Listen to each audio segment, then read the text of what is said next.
name is Mandelyn Reese. I'm known as the LA Street Angel. I originated in Los Angeles, and this is my home city, so I'm back and forth actually. So LA is just a little interesting to live in, and it's half the price to live here. And plus, this is a new market. I'm pretty well known in Los Angeles right now.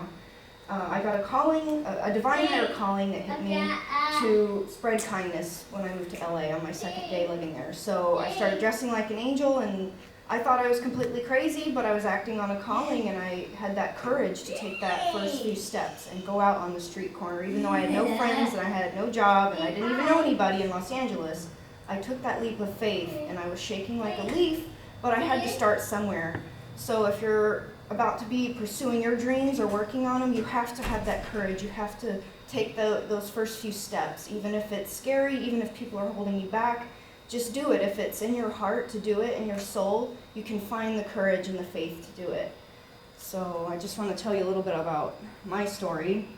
This is a picture from when I first got started.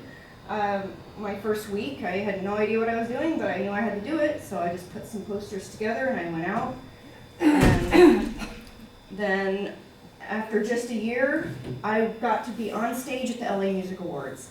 Even though I was barely known, nobody knew who I was when I first got there, and then I ended up getting to go on this major red carpet event. 80% of the people who showed up were not allowed on this red carpet, but they asked for me to be on it. So just you can see how much perseverance and faith and courage can get you in just a year in a huge city like Los Angeles. So what I wanted to go over today was gap. Bridge the gap between negativity and positivity. And if you're going to be pursuing your dreams, the first thing you have to start with is being more positive, because it's so easy to be negative in this world. We're actually conditioned our entire lives to be negative and fear. We're a very fear-based society. So positivity has been scientifically proven to have hundreds of times more powerful effect than negative thoughts and things. So that's why I wanted to go over a few things that can help you become more positive. Okay, so G stands for gratitude. You have to be thankful for what you already have, what you've received in the past, in order for you to receive more in abundance in your life.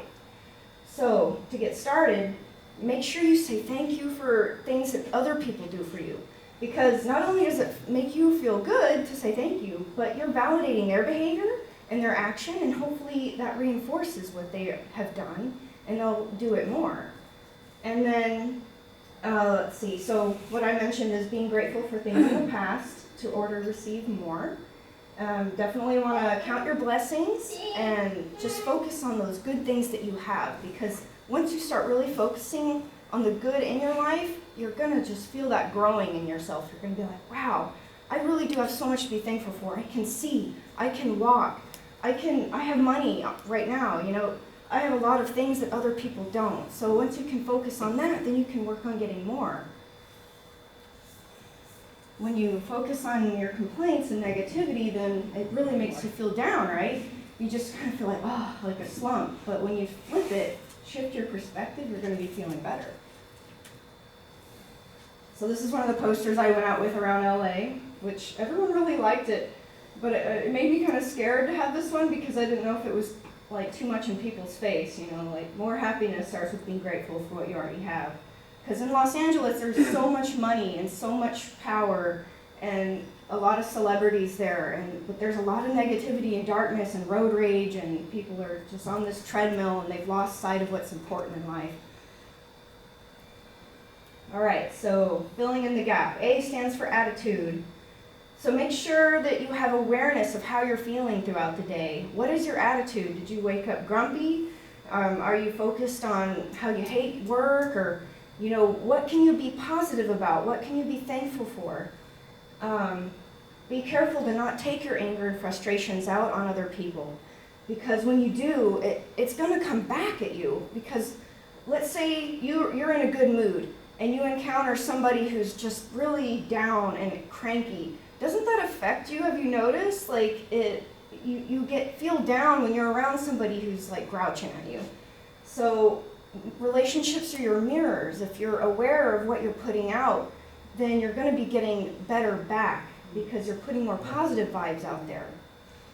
The law of attraction states whatever you put out comes back to you. Like I was talking before about positive vibrations and everything, positive feelings. So what you're putting out is going to be coming back. And in all different ways, relationships, people, jobs. And the more thankful, the more positive, the more kind you are, the more you're going to be getting that back in your life. And that will just make you progress better. So avoid negative people. It can be tough if it's family members, because you can't choose your family. You're born into that. A lot of us have that. At least one person in our life that you feel like you're stuck with, but you can actually work on them. No matter how negative somebody is that you're around, make them aware of it. Maybe they just don't realize, hey, can you change your attitude? Be loving about it, because, you could offend them in a way, and then it's like a battle of wits. But, be loving, be kind, be patient. I like this quote from Johnny Depp. I'm sure you recognize him, Pirates of the Caribbean.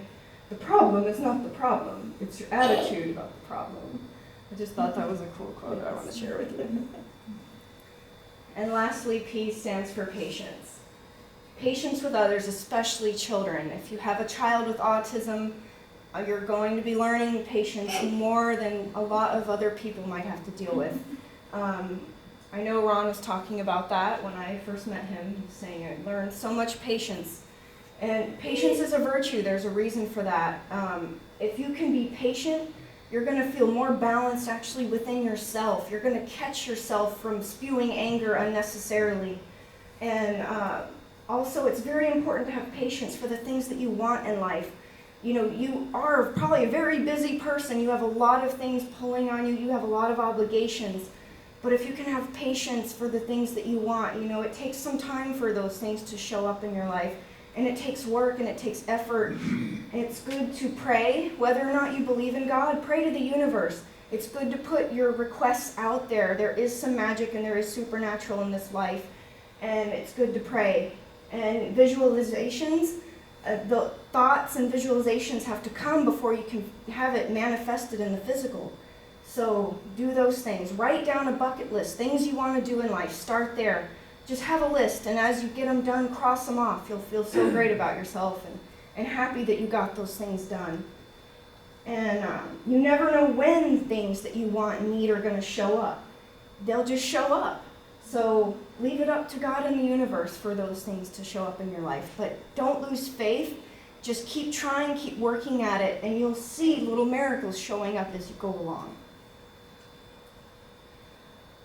This was, I got to go to what's called an abilities conference. It was humongous. I've never seen such a big conference like this, where it was based for people with disabilities, and they had all kinds of products and cars and stuff. It was just massive. It was at the Staples Center in the middle of Los Angeles. And I got to go there. I wandered around my angel wings, and this is my poster: treat others with kindness, be nice, don't judge. The reason I put those together is, like, you never really know what other people are going through. There's a reason why somebody might be grouchy. Maybe their mother just passed away. Maybe they're having difficulty with their spouse. You never know what somebody's personally going through, so have patience and kindness with others, as well, and as well as with yourself. You're going through a lot. You have a lot of stress probably. Be patient and love yourself, and forgive yourself if you get cranky sometimes. It does happen, it happens to everybody. So that was me. You can find me at lastreetangel.com if you're curious. I have a blog, I have a YouTube channel, I make spiritual videos, all kinds of stuff that I do to bring these messages out to everybody. So thank you for having me today, and I hope this helped. Okay, so y'all might be thinking, thank you so much, Mandy. Why am I going to bring an angel